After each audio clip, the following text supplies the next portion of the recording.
My name is Reggie Fernandez, and with me is David Meyer, my colleague.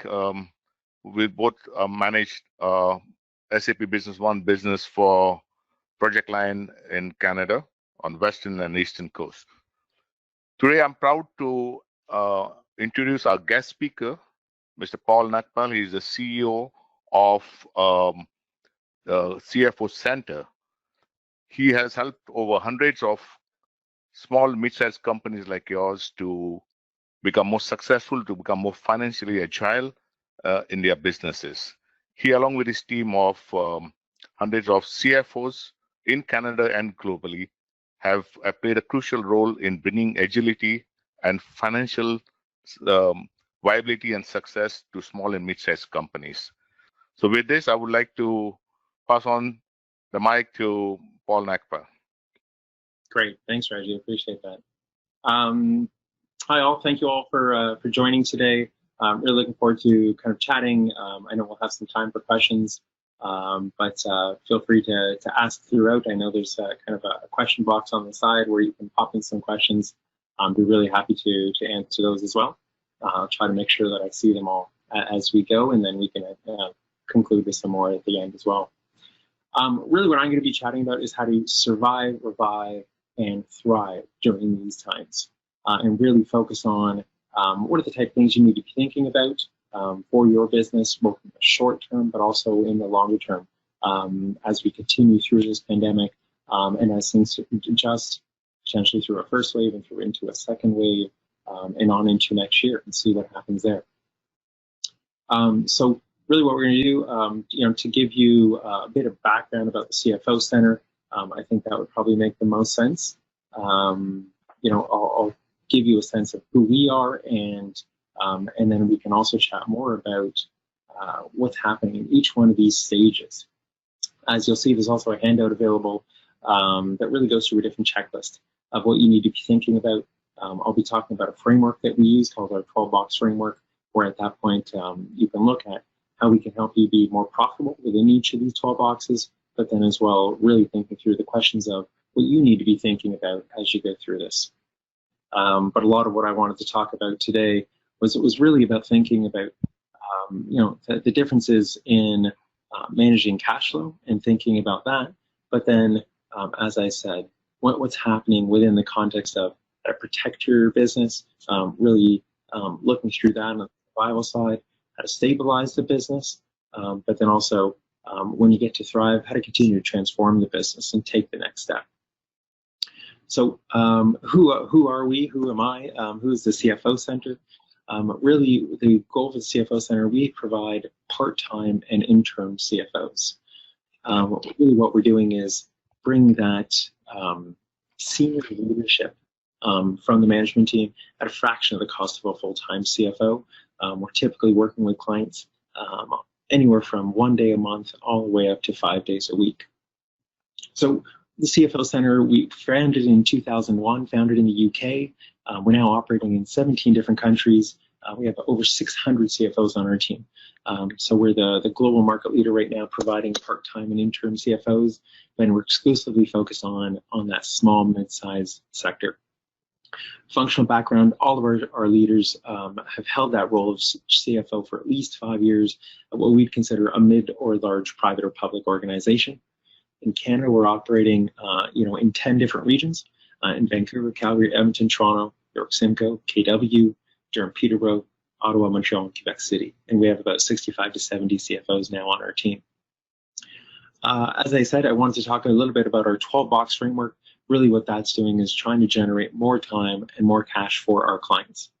As you can see, it's structured in 3 layers. The bottom layer, we talk about business support. It's really making sure that all businesses are compliant, have their tax planning, outsourcing in place, and they have the right banking relationship and are using all the products that banks are now providing nowadays. The operational layer in the middle, as you'll see, we probably spend 60 to 70% of our time focused here and really looking at the internal systems, looking at the processes, controls, looking at reporting, making sure that you're looking at the right information on a daily, weekly, monthly basis in terms of dashboards, KPIs, and metrics. Profit improvement, obviously dramatically important, looking at margins, understanding how to make the business more profitable, and cash flow management. Probably one of the most critical things, especially in the past 3 months, and understanding all the inflows and outflows of the business. At that top, you'll see the strategic planning layer. Really what we're doing is spending time defining strategic activities, looking at the different risks involved, putting together a timetable to implement, and then ensuring we need additional capital, we can go and get that strategic funding as well. So with that, let me start with a bit of context of what we're chatting about today. Really, we've all been hearing about what's happening in the economy, how quickly it'll recover. People are hoping things will go back to normal. I'm using air quotes. But regardless, if we have a V-shaped recovery, a U-shaped recovery, or even an L-shaped recovery, as a business owner or as a business team, we need to be extremely careful with cash flow. I know we all talk about cash is king, but I think it's even more critical now. It's vital for survival. And it's continuing to play a focus on what that new norm will be now as we go into the future. So as we know, capital is not as easily accessible anymore. Both debt and equity, there's a really increased level of due diligence from debt providers. Your existing bank potentially can increase your operating line by about 10%. But beyond that, if you're going back for additional capital, there's a lot more scrutiny around the forecast and what revenue will look like. Private equity and venture capital, they're really focused on looking at supporting their portfolio companies. Right? They had a lot of challenge within their portfolios. I would say a month, 2 months ago, there was less of a focus on getting new deals done, but now there's really a challenge with getting bargains, and they're really looking at deal hunting now. So there's a little bit of a increased level of activity there. But you also want to manage your AP and AR. Really want to look at focus on what happens on a day-to-day basis, and then as you prepare for tomorrow, really understanding what your suppliers are doing, what your customers are doing, what's happening for them. Really understanding the different revenue scenarios that can happen for you as well. So what if you only had 50% of your revenue for next year? What happens from a conserving cash point of view, from a risk planning point of view? It's really critical to ensure that you can survive and thrive, understand what the different opportunities are, and how to take advantage of them. So what are these 3 stages? What are we talking about? So in that survive stage, really talking about protecting the business. This is probably what most businesses have done, through the end of March into April, protecting the business, focus on safety, focus on cash preservation, making sure that they can survive through, the next set of months. Now we're getting into that revive stage, really focus on stabilizing the business as the economy starts to open up again, as businesses start to open up again. How do we focus on efficiency? How do we focus on effectiveness of the business? Make sure that things continue to grow. But then we get into that thrive component. And we're going to spend more time talking about that, how to transform the business, how to focus on innovation, how to focus on different market opportunities, what's actually happening that now if the business needs to pivot and change direction, really to take advantage of those new market potential and continue to take the business into the future. We'll spend a very quick amount of time talking about the survival piece. Most people really have already gone through, how do I maintain cash? How do I cut costs? Looking at all the different government programs, hopefully everyone's taken advantage of the emergency business account, the wage subsidy, the work sharing program, the commercial rent assistance as much as possible. On top of that, as I said, going back to work with your existing bank, getting that increase in your operating line. They want additional information from you. So making sure that you can put together a very detailed forecast and budget, all your statements, looking at all those different components. Really what we suggest with a lot of our clients is make sure that you have a detailed 13-week rolling cash flow forecast and then a monthly forecast after that. This needs to be updated regularly so that not only can your bank get more comfort around providing more capital for you, but as a business and as a leadership team, really understanding the different components, what's happening, what are all the ins and outs that are happening, so we can be prepared for that. Of course, that means managing details around your AP, looking if you can extend payment terms, and also around your AR. How do you make sure that you're invoicing? How do you make sure you're tracking, collecting? How do you drive that? How do you switch to EFTs instead of checks? Things like that. Critical components, small changes though that will really add to the bottom line. Cash. How do we make sure that we can get additional cash injection? Do you have investors that you can speak with? Do you have an action plan for all the commitments, all your affected stakeholders? Make sure that you're negotiating the different terms that you have in place. This isn't a time right now to spend on kind of fancy concepts, extravagant luxuries. It's time to really buckle down, focus on essentials. And the last thing I'll say on this part is just making sure that you're communicating, right? Communicate is what I always think.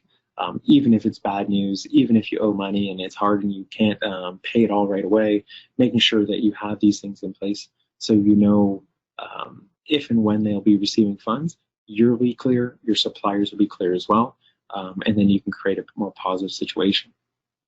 And once all of this is in place, you want to move into the next phase. You really want to think about reviving and start thinking about, cash has been addressed, organization focus to be on simplifying, eliminating unnecessary processes, improving productivity, really looking at your balance sheet, looking at overhead costs, looking at balance sheet, what can we write off? Nowadays, looking at office space is going to be very interesting, right? So if work from home is going to be the new norm, do we need as much office space as we had prior? Or as offices begin to reopen, how do you make sure it's more safe? How do you make sure it's still effective? Collaboration is still happening. Do you have the basic things, PPE, hand sanitizer, the plexiglass, depending on the type of organization you have? How do you make sure you keep your team safe, but also your customers or clients? The other thing we make sure that we want to be doing is looking at that forecast and budget and getting better KPIs in place and getting better dashboards in place. What we've seen is a lot of clients don't have that, can't really look into their business and see what happens. They need that additional visibility to help serve more detailed the business financial acumen. What else can we do to be more efficient and effective? How do you re-engage your customer base? So we've taken care of the financial side. We've looked at the financial statements. How do you re-engage your clients, your customers? As of just today in Toronto, restaurant patios, salons, malls, pools, tourist attractions are all able to open again. How do we make sure our customers are feeling safe and they want to come back? How do we make sure that we change our business so that people will come visit not only once, but will continue to come back and they'll be happy, within the context of all the new restrictions and guidelines that have been put in place? This is now a time to truly reconnect with your customers, make sure that they still have, the needs that you used to offer, and if you're not still giving them what they need, how do you look to pivot now? Make sure you're in touch with them, you're talking to them. We should be actually surveying them, find out what they do want, what their new needs are. In retail, that's making sure that you have a good e-commerce site up and running. And, for the last number of months, most retailers have switched to e-com, or some manufacturers have gone direct to consumer. You want to make sure your shipping and your returns are being handled easily and conveniently as well. If you're a manufacturer, to make sure the entire supply chain is set up and running, there's not any unforeseen delays. More people now are moving towards regional suppliers and local suppliers as opposed to internationally to make sure that they can get past this. If you're a professional services firm, it's adjusting to how clients want to engage. Is it in person still? Is it physically distanced? Is it over Zoom? Or are they okay? Some of them just want to put projects on hold. Really, change management starts to play a huge role in this now. You have to look at that from both your staff who are delivering those services, but also the customers who are receiving it. I'm also on the board of a theater company, and what's happening now in the arts space, very similar to what's happening in live sports. People aren't going to be comfortable coming back to crowded spaces in the near future. So what do? How do we think about engaging those patrons in a new way, both virtually and digitally, but then also in a more low density, physically distanced new world? And that takes us into our third stage of thriving. Really what we want to do is look at how do we transform the business now and make sure that we have the right mindset to take on these opportunities as businesses and the markets evolve. So what we want people to think about is, how do you prepare now to explore these new transformational ideas? How do you start to increase revenue? How do you start to look at this new remote workforce? What do you look at in terms of technology to further digitize what we're doing or how we're doing it? I think the other interesting opportunity at this stage for businesses that are set up and structured correctly, and per the last two stages, they've fixed their balance sheet. They don't have too much debt. They might be willing to take on some M&A opportunities. What I want you to think about is, other people in your market or your competitors or in other spaces, or other regions. How do you look at them as potential opportunities for your business, right? Can you partner with them? Can you make some acquisitions? How do you grow into other regions to continue to grow and scale your business? What else happens now when, so much is changing in the world? If we take a step back and think about what people are thinking nowadays. So what happens if people aren't going into the office as much? Well, people want their home offices to be nicer. They need all that additional furniture, and they need all the technology that goes with it. So if you're a company that offers promotional products, well, you should be thinking about, well, what are business owners giving their staff to help fix their home offices and make that a nicer environment, right? If you're a uniform provider, how do you make sure that, when people are on Zoom all day, are they wearing, their branded product or their branded golf shirts so that people can see those logos? If you're in the creative space, how do you make virtual backgrounds for people, right? It's thinking outside of the box and thinking about what are the different things that people now need based on the changes that have happened, right? People are now valuing their outdoor space more. So we know a lot of furniture providers are looking more and more into outdoor furniture, different use cases of their products. And then the other major change, well, what happens if children aren't going to be in school in the fall? Well, and they stay virtual. Well, they're going to all need more technology. I've chatted with some parents, and they have 3 children, but maybe they only have 2 iPads. Well, what happens? They need better technology. They need better Wi-Fi. I think the complaint is if there's 5 Zoom calls going on in one household, there's going to be a lot of bottlenecks and challenges. So parents have to be more involved with their kids. They have to be more engaged with the schoolwork they're doing, and that might lower productivity in the business as well. So you have to think about those challenges with your employees. And now we have to remember, even with a vaccine, people have truly changed forever. If you think back to 9/11, that was now 19 years ago, but it has completely changed the way we travel. I'm still used to taking off my shoes and heavier screening at the airports. So now, based on this pandemic, people's tastes, their spending habits, and what they deem important will definitely have been altered. So in terms of pivoting, we'll have to think about that. We have a number of clients who have pivoted to look at how do we change to the new needs. We have a client who is providing prepared foods into schools, into daycares. Well, all daycares shut down and they didn't have a business. Their revenue went to 0. But they were able to now pivot to home delivery because now parents wanted healthier prepared meals. They didn't want to just do the regular takeout. With another client who was doing clean rooms in pharma. But now they don't have to do that because they're getting opportunities in retail, in manufacturing. People have come to them and said, well, yeah, we want to make sure that, we have kind of that completely virus-free zone and we can get cleaning on a weekly basis or even more regular than that. So those are just some simple examples of thinking about how to change your organization and think about the new opportunities that are coming down the pipeline. The world has definitely changed, and we want to make sure that we can take advantage of these opportunities. At the end of the day, the goal is to future-proof your organization. You have to think about what's needed now, how you can provide that, and then look at the team you have and the people that you have that will be involved in helping you, making sure that they're in the place and they're trained and ready to do this as well, because it's a change from what used to happen. And then the last thing I'll say is a quote from Winston Churchill: never let a good crisis go to waste. So Reggie, with that, I will turn it back to you. I'll ask if there's any other thoughts or questions, but I can jump into some other details that we can chat about as well. Thank you, Paul, for the good insight on especially on the revive and thrive. I think points well taken. From the audience perspective, we have attached a checklist which he spoke about the 12 points. So you can feel free to download, and we will also send you an email for this. So if you have any questions now, if you can please type it in the chat column, and Paul will be able to answer them for you. There's one question here. Are there any particular industries you are focused on, or do you work with SMEs in all industries? Thanks, Reggie. So for the CFO Center, we focus on all industries. We have CFOs that are that have specialized skill sets, be that in retail, in manufacturing, in technology, in real estate, or professional services.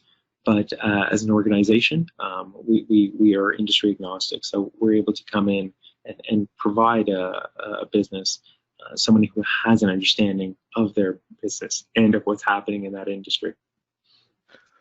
Okay, good. There's another question. I think it's a bit of it which we have answered already, but I'll just repeat mention the question here. We believe that the CFO role today has changed from being purely financial to also a technology-driven based approach. So just wanted to understand from you, how is your team in the techno and the financial aspect? Yeah, no, another great question. I think we've really had to adapt, and I would say the role of the CFO has dramatically changed in the past 10 or 20 years.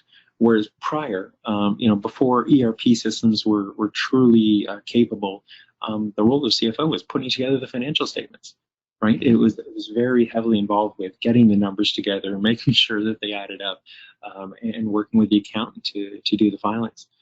Since ERP systems has made that more or less a click of a button with some overview, the role of CFO has taken on a few things.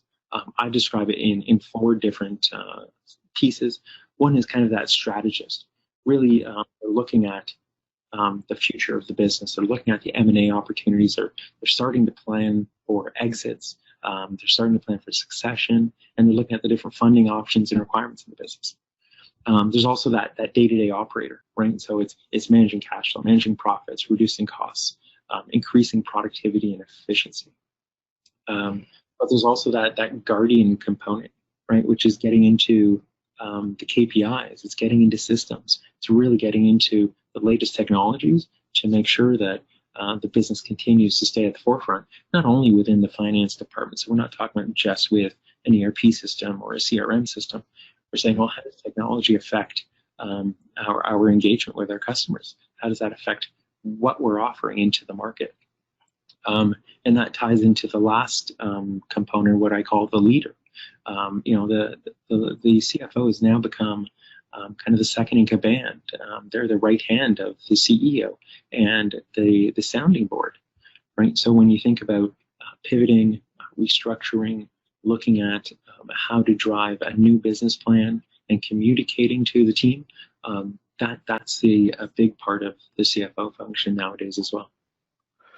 Okay, good question. Good answer. Thank you very much. And there's another question also. I think a lot of questions regarding the CFO Center here.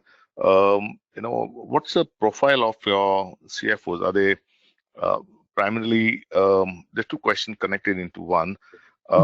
First of all, the profile and the experience and the breadth and length of experience of your CFOs. And also, are your CFOs can be engaged for specific initiative, like for mergers or for launching of a product strategies, or it's the whole 9 yard? Yeah, no, great question. So the kind of CFO profile actually is quite broad. For us, we want all of our CFOs to definitely have at least 5 years of CFO experience. They're all qualified accountants. I would say all of them are very hands-on and operational. So we look very carefully. So a lot of my role is adding new people to our team, and I make sure that the CFOs we're not advisors or consultants. We're not going to come in and say, here's what you should do, and walk away. The goal for us is to really roll up our sleeves and really say, well, here's what I'm going to do, here's what I expect the rest of the team to do, and we're going to continue to check in and make sure things get done, right? So a lot of times we become the permanent part-time CFO. But for your second question, if there's an M&A opportunity that comes up, a lot of times we get introduced by either an M&A advisor or a corporate finance person who will say, we need someone inside to help drive this process, someone who's kind of been there and done that before and knows the entire M&A process. Because often either an owner or the finance team, they haven't done that before. They haven't raised capital. They haven't evaluated and done due diligence before. They haven't done a kind of a merger integration. So we will come in and be able to help out with very specific initiatives as well.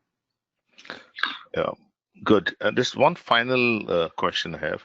In this current crisis, etc., how do you see the role of the CFO? Has it changed, or has it been is it the same? I think it's actually put more focus on what the CFO should always have been doing. And I think this is why when we looked at that 12-box framework, my expectation is that's what all CFOs do. What we've seen, though, is more often than not, either smaller organizations don't have a CFO, or they have a CFO in title, but they're maybe just doing 2 or 3 of those boxes, and they're really focused on more of that controllership role. So I think because of this, there's now been a greater focus on what should a CFO be doing, and how can we have a CFO helping us in the business to continue to either pivot and restructure, or just to be able to drive additional profitability and looking at it from a sustainability point of view. Great. I think that's all the questions that we have here for today. Thank you, Paul, once again for the insight and for taking on the questions. For all the attendees, we will, as I said earlier, we will share the recording with you and the checklist. So feel free to contact Paul Nagpal at the CFO Center if you think you need any services from the financial aspect of your business to look at from the financial perspective. Thank you, everybody, and thank you, Paul, and have a great day. Thank you all. Thank you.